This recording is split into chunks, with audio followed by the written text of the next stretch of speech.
வணக்கம். அஇஅதிமுகவின் செயற்குழு கூட்டம் நடைபெற இருப்பதாக அஇஅதிமுக தலைமை தெரிவித்திருக்கிறது.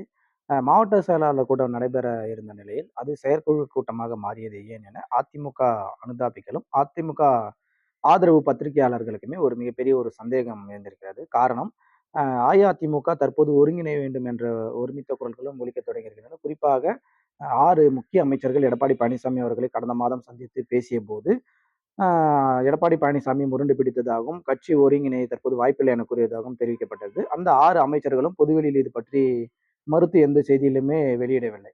தற்போது செங்கோட்டையன் அவர்களை நாடாளுமன்ற தேர்தலுக்கு பிறகான அந்த தோல்வி குறித்தான ஆய்வுக் கூட்டத்தில் செங்கோட்டையன் அவர்களை பலர் இந்த தேர்தலில் செங்கோட்டையன் சரிவர பணியாற்றவில்லை என குற்றம் சாட்டியிருந்த நிலையில், எடப்பாடி பழனிசாமி இது குறித்து செங்கோட்டையனுக்கு ஆதரவாக எந்த கருத்தையும் தெரிவிக்காதது இந்த பிரச்சனையில் மிகவும் பூதாகரமாக உள்ளது.